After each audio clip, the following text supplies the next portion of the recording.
I guess really welcome to Birch Moon Farm. This is my first time on camera for our YouTube page or wherever else this might be going. I'm Bill. Behind the camera is Rebecca, my wife. Over here is Batster, and behind you is our chicken coop, and 20 some odd chickens in there, and we got 20 some odd chickens in the house, and that's another story for another time. So today, what we're doing, or what I'm doing, is kind of putting the finishing touches on the hoop house or greenhouse or hot house, where I guess wherever you're from is whatever you want to call it. But that was a project 2 days ago. Just to kind of put a timestamp on this, today is April something, like the first week in April, and we're in the middle of the quarantine. So Rebecca and I, really it's an opportunity for us to hop on the farm and get some stuff done. So getting back to what I'm doing is we built the hoop house a couple of days ago. And today I'm going to get the window and the door framed up. I think I've got the plastic to cover them up and to hang them. The plastic on the hoop house, it now has duty over our chicken yard. So once we feel comfortable enough that we can expose the chicken yard more, we'll plastic in the hoop house. So yeah, that's what I'm doing. I'm framing a window now. By trade, I'm an electrician, and I teach electrical in the apprenticeship program in Vermont, New Hampshire. I am not a carpenter. We built this, but I also don't want to be graded on it. So I tend to build things my way, which is awesome about living on your own farm. You can do that. So this isn't really an instructional video per se on how to build something, but you'll get to see how we build something anyways. So I've got the upper and lower parts of my window cut, and now I'm going to build the verticals, and then I'll zip it together. So maybe for now we'll tighten things up and we'll catch in a little bit.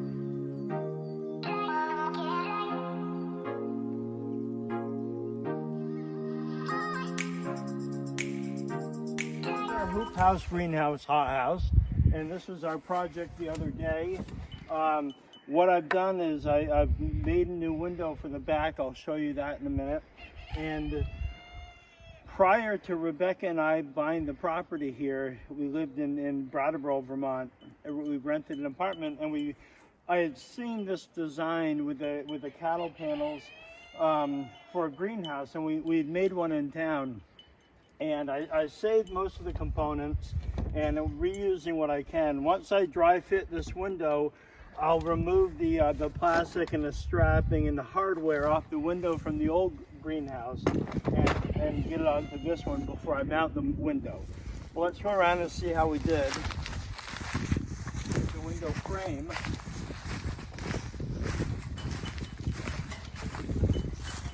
And as long as it fits and it'll swing, we're going to call it good enough. This being airtight and perfect is, well, really kind of a waste of time. It's not necessary. So as long as things function and, hopefully look all right, that's how we roll. So it does fit, which is awesome. And I will go, my next step will be to, like I said, get the hardware and the plastic on it. And then from there, I'll get the door built. And I think if I get that far today, I think that's as far as we'll get until we're ready to skin the whole thing.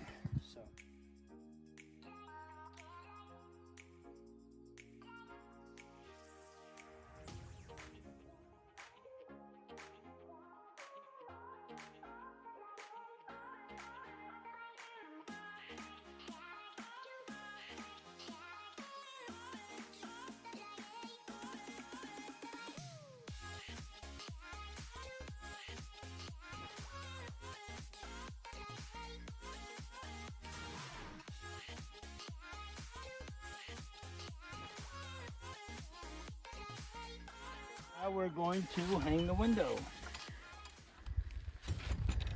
I've already got the plastic on. I've already mounted the hardware onto the window. And now see how I do one-handed. Actually, I am going to get a little cheater here.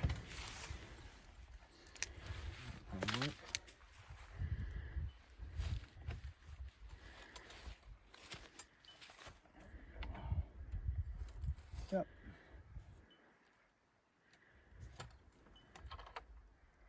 All right. That's it, good boy.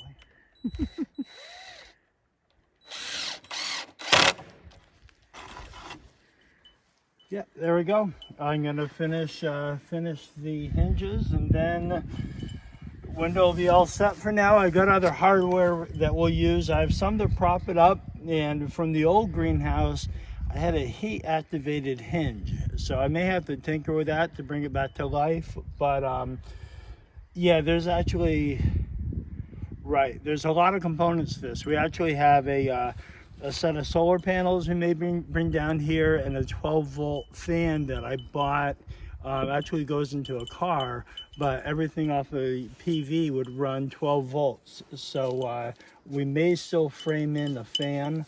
But for now, getting the window in and getting this closer to being functional is just where we're at. So there we go. Thanks. I've got the door all built. You'll see I've got it skinned with the greenhouse plastic. Hinges, a doorknob that I made out of a water spigot thing. So all I'm going to do now, these are just the spacers really. I'm going to put them just down so that the door itself, I got a little bit of leeway all the way around. We're not worried about heat escaping because this thing will get really hot. And we'll still overlap the plastic so that there is an overlap. So anyways, point is, the whole door is a little smaller than the frame, and I just wanted to create a gap down below so it doesn't drag when we open and close it. So let's see how that... Yep. It's really pretty, honey.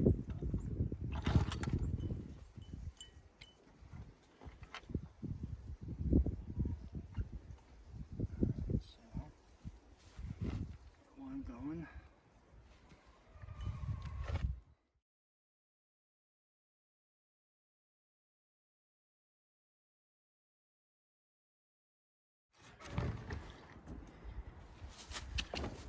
This off.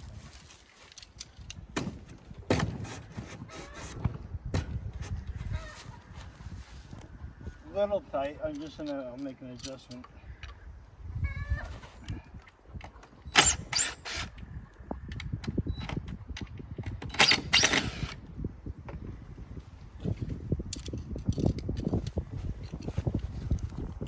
The framing lumber is different size. The hemlock that I used was left over from the house build, and I just used 2x4s with the door. A little concerned about some stress being pushed on a hinge because the door goes in beyond. So I'll put a little stop in the inside here to keep the door flush. We'll put a little latch here just to keep it from blowing open.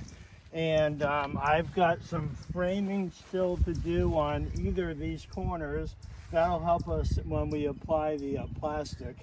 But for this afternoon, I'll probably just finish up around the door. And then I want to finish up our trade table or work table here that's on the inside. Rather than putting a flat surface on, because we know we'll be working with dirt, working with water, there'll be gaps built in that we can just clean everything right off and nothing will build up. So there we go.